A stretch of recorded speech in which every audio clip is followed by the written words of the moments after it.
అందరికీ నమస్తే అండి. Welcome back to our channel. మన హిందువులలో చాలామంది ప్రతిరోజు క్రమం తప్పకుండా పూజలు చేస్తూ ఉంటాము.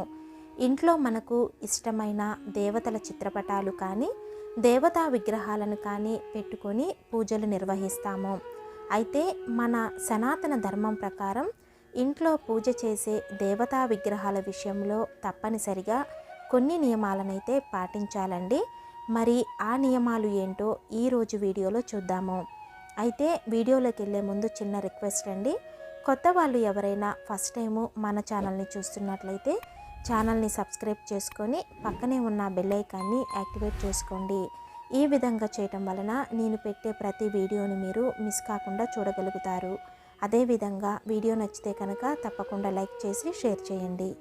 మనము పూజించే దేవతా విగ్రహాలు కానీ దేవతా చిత్రపటాలు కానీ పూజ గదిలో సరైన స్థానంలో ఉన్నప్పుడే ఇంట్లో మనకు పాజిటివ్ ఎనర్జీ ప్రసరిస్తుంది.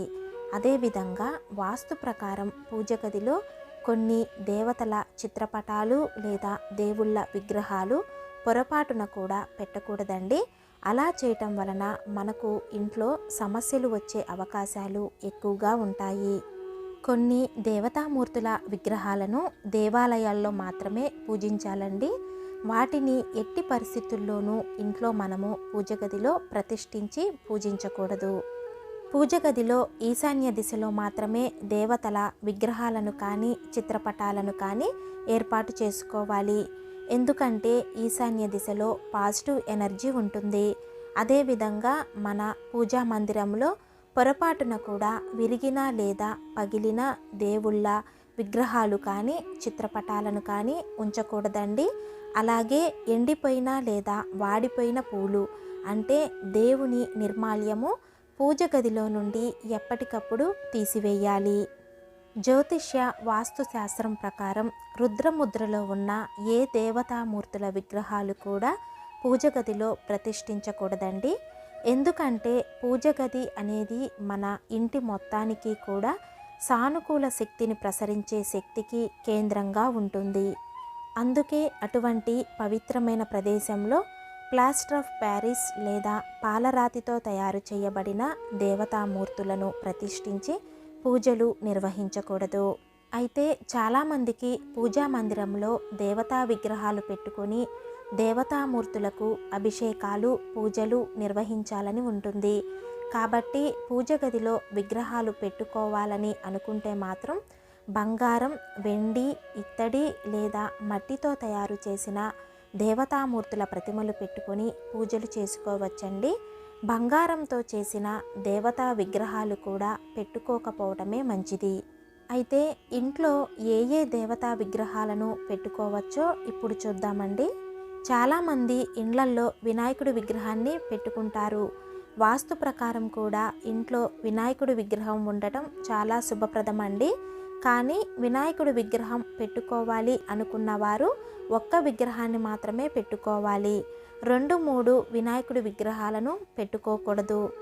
అలాగే వినాయకుడికి ఎడమవైపు లక్ష్మీదేవి, కుడివైపు సరస్వతీదేవి ఉంటే చాలా మంచిది.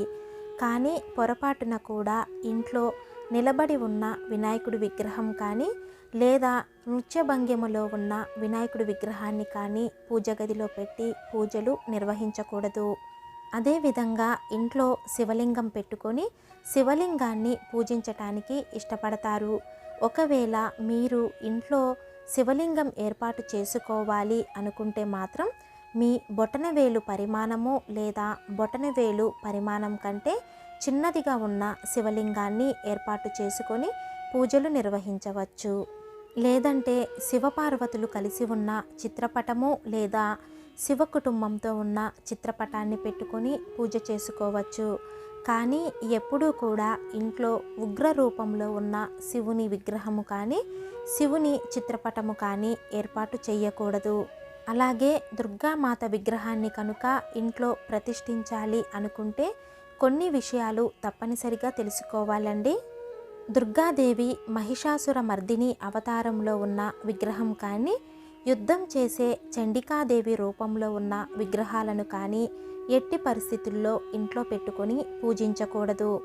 కాబట్టి దుర్గాదేవి వాహనము అయిన సింహము కానీ పులి కానీ నోరు మూసి ఉన్న విగ్రహం మాత్రమే మనము ఇంట్లో పూజా మందిరంలో పెట్టుకొని అమ్మవారిని పూజించాలి. అలాగే లక్ష్మీదేవి విగ్రహం పెట్టుకునేవారు నిలబడి ఉన్న రూపంలో కాకుండా కూర్చొని ఉన్న భంగిమలో ఉన్న లక్ష్మీదేవి విగ్రహాన్ని మాత్రమే ఇంట్లో పెట్టుకొని పూజించాలి. అదేవిధంగా శనీశ్వరుడు, రాహువు, కేతువుకు సంబంధించిన ఎటువంటి విగ్రహాలను పూజ గదిలో ఉంచకూడదండి. వీరిని ఆరాధించేవారు కేవలము దేవాలయానికి వెళ్ళి మాత్రమే ఆరాధించాలి. అదేవిధంగా శనీశ్వరుడి ఆలయానికి వెళ్ళినప్పుడు శనిదేవుడి కాళ్ళు మాత్రమే చూడాలి. ఇక త్రిమూర్తులుగా భావించే బ్రహ్మ, విష్ణు, మహేశ్వరుల విగ్రహాల విషయానికి వస్తే విష్ణుమూర్తి విగ్రహాన్ని కానీ లేదా శ్రీ వెంకటేశ్వర స్వామి విగ్రహం కానీ మన బొటనవేలు పరిమాణంలో ఉన్న విగ్రహాన్ని ఏర్పాటు చేసుకొని పూజలు నిర్వహించవచ్చు. లేదా చిత్రపటాన్ని అయినా పెట్టుకొని పూజ చేసుకోవచ్చు. మన బొటనవేలు పరిమాణం కంటే పెద్దవిగా ఉండే దేవతా విగ్రహాలను మన ఇంట్లో పూజా మందిరంలో ఏర్పాటు చేయకూడదు. అదేవిధంగా బ్రహ్మదేవుని విగ్రహము కానీ చిత్రపటము కానీ పూజా మందిరంలో ప్రతిష్ఠించి పూజలు నిర్వహించకూడదు. కాబట్టి మన ఇంట్లో పూజా మందిరంలో సాత్విక రూపాలైన దేవతా విగ్రహాలను కానీ చిత్రపటాలను కానీ ఏర్పాటు చేసుకొని పూజలు నిర్వహించాలి. చూశారు కదండి, మన ఇంట్లో ఏ ఏ దేవతామూర్తుల విగ్రహాలు ఎంత పరిమాణంలో ఉండే విగ్రహాలను పెట్టుకొని పూజలు నిర్వహించాలో. ఈ వీడియోలో మీకు ఏమైనా డౌట్స్ ఉంటే కింద నాకు కామెంట్ సెక్షన్ ద్వారా తెలియచేయండి. అదేవిధంగా వీడియో నచ్చితే కనుక తప్పకుండా లైక్ చేసి షేర్ చేయండి. ఇలాంటి మరిన్ని ఆధ్యాత్మిక వీడియోస్ కోసం మన ఛానల్ని సబ్స్క్రైబ్ చేసుకోండి. శ్రీమాత్రే నమః.